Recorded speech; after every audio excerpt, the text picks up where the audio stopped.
Hey, welcome. So, today we are tackling a title that honestly sounds a bit like a joke. What is biotechnology for a first grader? I mean, it sounds way too advanced, right? But the answer, you'll see, is hiding in a pretty unexpected place.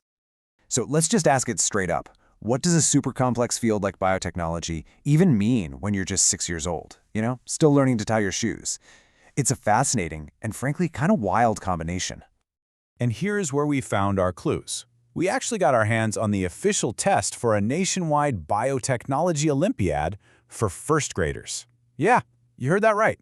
So let's just dive in and see what a 6-year-old is apparently supposed to know. Okay, so to begin with, the test covers a lot of the usual stuff, exactly what you'd expect from a first grade science class. We're talking animal sounds, basic plants, that kind of thing. Let's look at a couple of quick examples. Here we go. Question 3. What sound do the sheep make?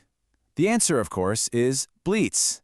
Simple, straightforward, classic first grade stuff. Nothing to see here yet.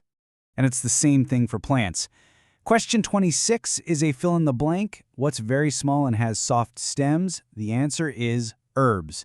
So again, we're still on solid ground just defining different types of plants. Now, what's interesting is how this whole thing works. The workbook basically creates its own little dictionary through the questions. So for our purposes, an herb is defined by what the question says. This is our baseline for what's normal. But right after it covers the basics of things we can all see, the test takes a pretty sharp turn. It starts introducing ideas from a world that's totally invisible to us. And here it is, the pivot. Question 42. Bacteria is also known as blank. The answer is germs. And just like that, we've jumped from sheep and herbs to microbiology for first graders. That's a pretty big leap, don't you think? And it's not just a one-off question either. The workbook actually builds the whole concept piece by piece.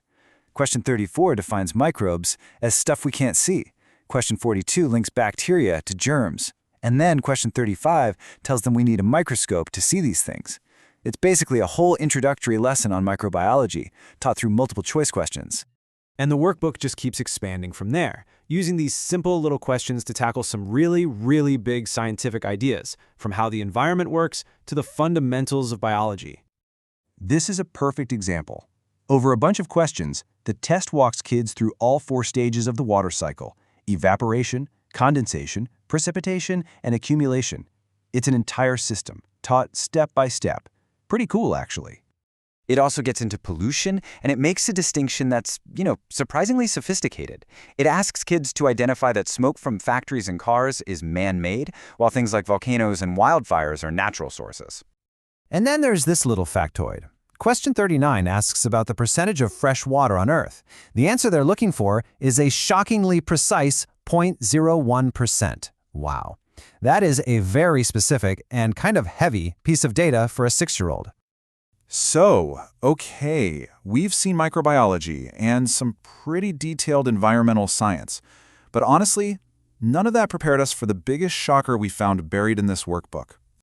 Get this. Question 16. Which of the following is DNA?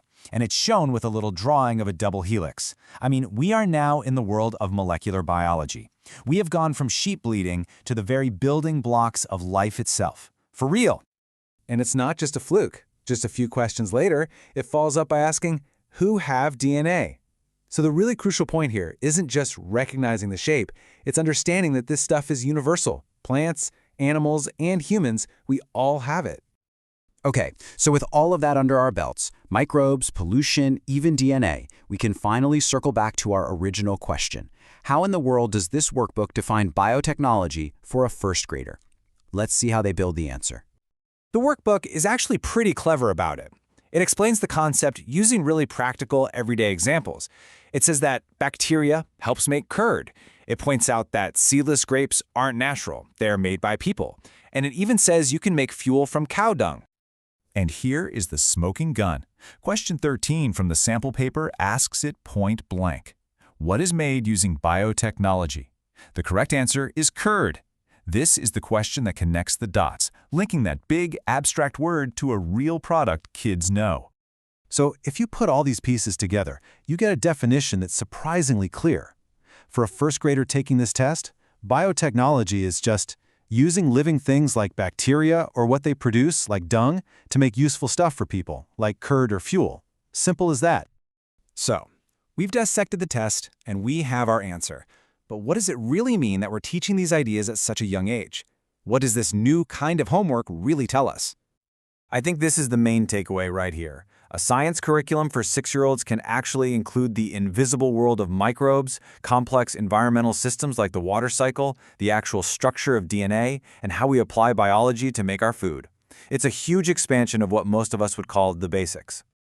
And all of this leaves us with one final, pretty big question.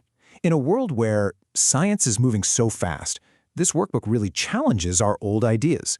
It makes you wonder, what are the most important big ideas we should be teaching our kids, and just how early should we start?